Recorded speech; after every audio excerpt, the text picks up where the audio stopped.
Hello guys, and welcome back to the channel. In today's video I'll be talking about my approach to lighting interior scenes.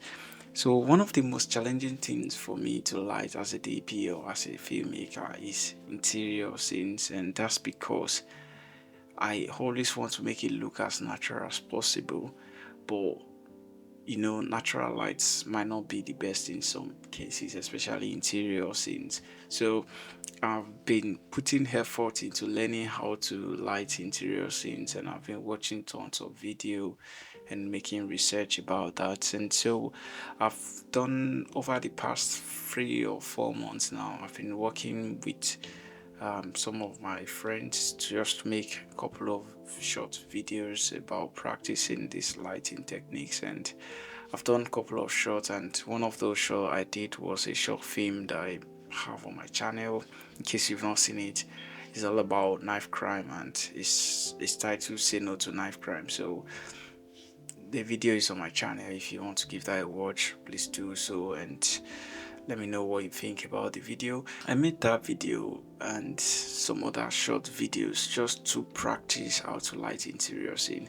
And for me personally, I think before now I've been focusing too much attention on the camera aspect, because I think as a DP you just need to know how to use your camera and all of that. But I'm getting to realize that being a DP is not all about knowing how to use your camera. You also need to know how to light very well, because the lights definitely shake or make your video. So I put up a couple of these shots to just talk about and see how I approach lighting this. And the first shot will be the one from the short film I did, which is titled "Say No to Knife Crime." So I basically had got the inspiration from one of Brady's video, Brady Bassett. I will try and put his name here.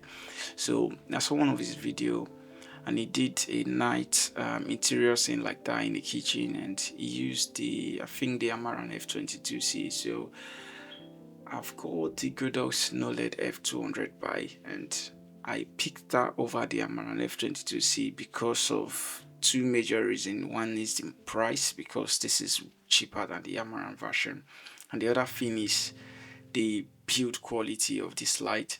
So in my opinion, I feel this is well built over the AMARAN. Though I don't have the AMARAN, but I've seen people complain a lot about the build quality and about the fan noise of the AMARAN version of this light. So I bought the Godox. It's cheaper and I have good quality light, so I went with the Godox. So I tried to recreate that scene from Brady's video. So I had the light set above the subject as the key light and the main light. So what I was trying to replicate is a normal kitchen scene whereby you have the normal light on. So I was using that to replace the normal light in the kitchen. So what I did was I tried to place it on the right hand side of the camera, on the other side of the camera, so it's looking like a backlit scene. So I have the dark side on where the camera is, and I have the light side, brighter side on the other side. Just that one key light, I got like almost perfect night scene, like as close to being real as possible. Like I said, I want my night scene to look like a real night scene, not a fake that you can figure that, oh, there is a light here, or even if the light is there, I want it to be motivated. So on a normal day in the kitchen, there will be maybe top down lights, normal bulb. So I'm just using that to replace the light. And the other thing I added in that shot really was a light, a small rig light, just to feel a bit of the side of the light where it's a bit of the dark side of the frame, just to make it a little bit pop. And sometimes in that short film I use that small rig light to create a catch light on the eye of the subject, just to make it more engaging and enticing to the eye. So that's the first shot. The second shot is the shot from a short video I made for a friend of mine. There is no script, there is no story that we are trying to follow, there is no guideline, we're just trying to play with lights really. So I had her sat on her couch, and I just basically bounced the F200 by Godox lights from beneath her, just facing her, angled like 45-degree, with no stand, with no support, just like that. Because it's a LED mat, it's so flexible. I can easily put it on the floor and just tilt it wherever I want it to go. So that's what I did in that shot. I had it go straight into her face, and she's having her phone in front of her hand. So what I did was to make it look as if the lights on her phone is the one lighting her whole face. So it's coming from beneath her and it's hitting her face from that angle. And I tried to reduce the exposure by adding, I think, double of diversion layer just to make it soft and reduce how sharp it is. And then the other light I added in that shot was the SMALLRIG light. I was bouncing that into the window. So it was a night scene, but I was trying to make it look like the early hour of the day, and obviously that light is not coming from outside. And if I was to put a light outside, in that case it won't be possible because of the house location. I just tried to make it work really, and that was basically for that shot. The next shot,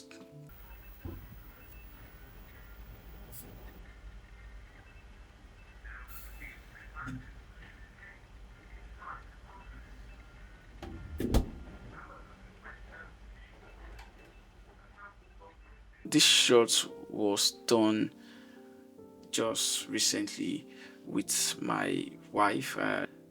Like the other one I talked about, there was no really a big story that we're trying to follow, but this one, all I wanted to do was to make it into a quick shot about a lady in our living room, and she was watching the TV, and at a point she felt like I need to get a drink.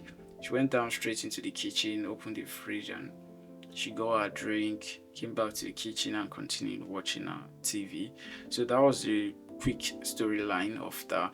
But what I wanted in that whole thing is not about the story, it's just the lighting, and to be particular, the light from the kitchen.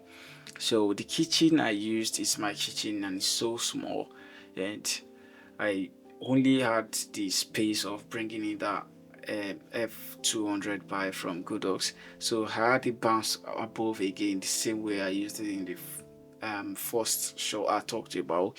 So I had it coming from above, and because it's so thin and it's so flat, I was able to fit it into the little height and the little space in the kitchen. And the other thing I did with that light setup was to add bleach muslin, two layer of it. I folded it into two and clipped it to the light to soften the light because it was very close to my wife at that point in time. I was able to put that light on, and that was the only light on this scene. And the light in the fridge is the light from the fridge. I didn't add anything to that one, and because it's a blue light and I've got the bicolor function from my Godox light, so I turned that to 2700 Kelvin if I'm not mistaken. Can't really remember, but I know it was a warm color that I used. So just to get that contrast color, the blue from the fridge and the yellow orange from the light, so the warm from the light. So the other thing I think I added was a SMALLRIG panel light at the back, just to bring up the exposure from that back shot. And the other part of the shot in that scene was when she was walking from the hallway down to the kitchen. I basically put the AMARAN 300C in the living room, pointing it out through the door. That leads to where she walked through from. So I used that light as a TV effect, just to make it look like the TV's light is coming directly into the hallway. So that was all I used in that setup. And the other shot from that same scene is basically the Godox F200 Bi again, pointing like 45-degree to her face, and I was filming on the other side of the face. And I had the AMARAN 300C again, very close to her, just to get that feel of the TV effect, and it was making that effect. And basically that was all I did in the whole shot. And so my approach really is just to make things simple, and my approach in general is just to make sure that every light I'm using for every of my night scene or daylight scene or whatever scene I'm doing, interior or exterior, I'm trying to make sure that the lights I'm using are inspired by something. So in the case of the last shot I showed, I have a lamp on the back of the frame that is coming from right hand side, so I position my key lights and the same color temperature from that side, just to make it look as if the light hitting our face is coming from that lamp. And basically the other one to the one from the lady on her phone, just put the light down, angle it directly into the face like the phone was angled straight to the face as well, just to make it look as if the lights on those faces are coming from the lights you can see in the shot. So for all my approach, I'm just trying to carry that idea all through. If there is a light in shot, then I can motivate it and make it look that way. So I'm just following that motivated lighting technique. But if I don't have any lighting shots and I can't improvise, or I can't put in any light, then I make sure I get maybe a window and make sure it looks as if the light is coming from where the window is, and make it work that way. So you don't want to light your scene and not give room for people to understand why your light is coming from this side. Basically that's all I'm saying. And those are my couple of shots I've done with this Godox 200Bi, and I think I'm taking it a bit higher, and I'm learning, I'm practicing, I'm learning, I'm practicing. Like I said, I'm just picking this up, I'm just trying to learn this. If you think one of these things is off, or one of these shots is off, just put that in the comment section. I'm learning. Any tips, any advice will be well appreciated. And if you think they are good shots, please do as well to comment in the comment section, and I really appreciate you doing that. And don't forget to subscribe to my channel. I'll be posting more about this particular light. I'll be comparing it to other lights I have, and the usability and the ease of use of this light. So if you want to know more about the lights, don't forget to subscribe, and I will see you guys in the next video. Bye.